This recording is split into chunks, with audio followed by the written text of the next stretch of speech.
What up? Welcome back to the Necro Zoo. I am Bones, and in this one, we're going to take a look at the next figures I will be adding to my McFarlane DC Multiverse collection. Now, today it will be the 2-pack of Devastator and Superman. Now, these figures have been released before. There is slight variation and changes, so we'll take a look at them and see what they're all about. Now, in the package, they look pretty awesome, but let's go ahead and crack them open and take a look at them. Now, of course, these figures come each with a black DC Multiverse stand. Now, they're not really needed, but they are useful sometimes, so we'll hold on to those. Now, there is 2 data file cards, one for Devastator. Now, this one is different than the one released before because this is just a picture of the figure with a little bit of diorama, but on the back you still have the information. And then taking a look at the Superman one, it is the same thing. It is no longer the Superman 1000 image from the comics. It is now an image of the figure. But pretty cool. Add these to the collection. And of course, they did come with one accessory, which is this pretty cool diorama of kind of like rocky terrain. Now, there is a peg hole in here for you to stick somebody's foot in there, but it just depends who you want to put it on top or how you want to use this. Now, there was something interesting. It has like a perfect hole here, and I'm not sure what this is, but I mean, what you could do, if in theory, if you wanted to, is like stick a sort of like clear figure stand, like stick the stem in there and then bring it up here, and then actually have the Superman floating without having to have somewhere to attach the actual flight stand. You could stick it in this peg hole, and then go up and then have them up here somewhere floating above this rocky outcrop. So that's pretty cool. I might look into doing something like that. So we'll check it out, but if not, we'll add this to the other loose accessories that I have. Now let's go ahead and take a look at the figures. First up, we have Devastator. Now, at first glance, he basically does look like the original release, but let's go ahead and bring out the original release. Now, one of the main differences I would say is this guy still has the articulated mouth, but the eyes are a little bit more like red surrounding the brow. That's one difference. And then also, a lot of the plastic is like a glossy finish, and it's more white, just as the bony outcrops are a little bit lighter gray. But basically, it is the same figure, has the same articulation, awesome sculpt work on the back and the shoulders, and all the spikes that come out. Now, let's put these two together. And like I said before, you could tell the difference in the eyes. And another difference is, like I said, this one has like a dark wash and it's more flat. And this one has like a whiter tone to it. Aside from the fact that the spikes and stuff are lighter on this one than on the original release. But you can even look at them at the back and you see a little bit difference of like the textures and where it has gloss and where it doesn't. But basically the same figure released beforehand. But even with the different paints and the different tones, I'll still be more than happy to add it to my collection and get it up there on the shelf. It's going to be pretty cool. Now let's take a look at the Superman, and let's bring out the original Superman 1000 release.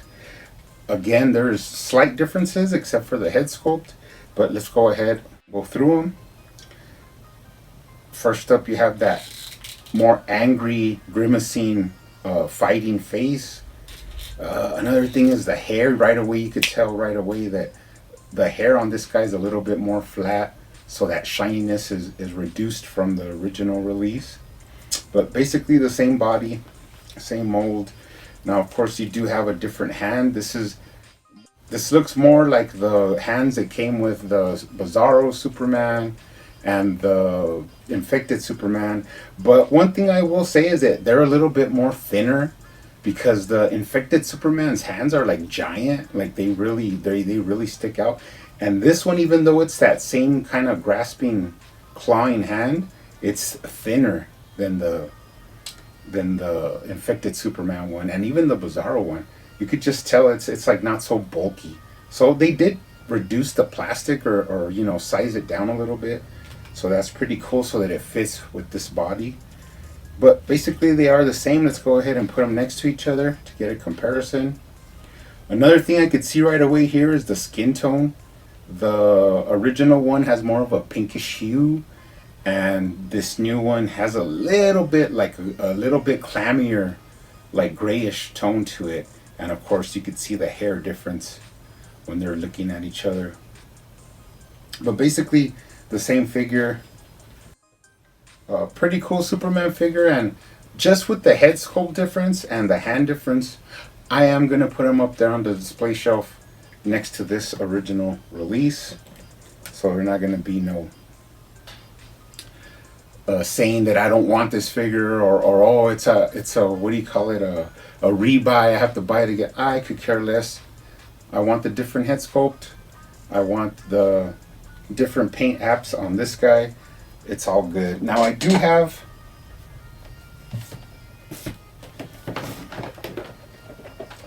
one that is still in box, and this one will be going in my unopened McFarlane DC Multiverse collection, where I have basically pretty much all the figures in box. Pretty cool. I have this one to keep it in package and put it in the collection. That's where that one will be going.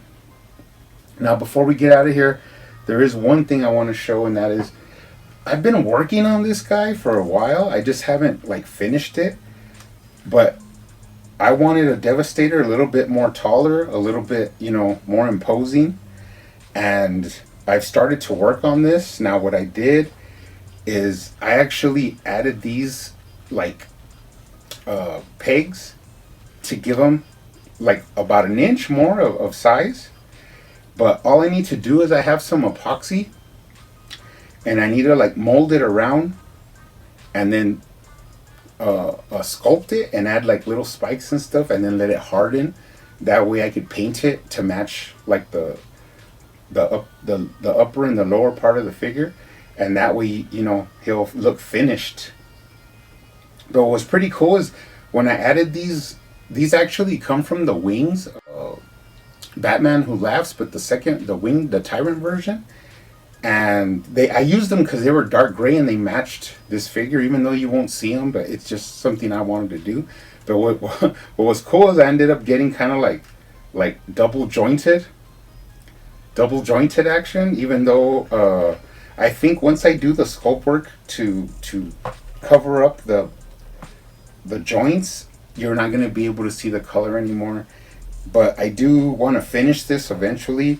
I just need to concentrate, center myself, and start sculpting with the epoxy. Start sculpting around and adding little spikes, different little, nooks and crannies, just so it'll blend in, and then paint it.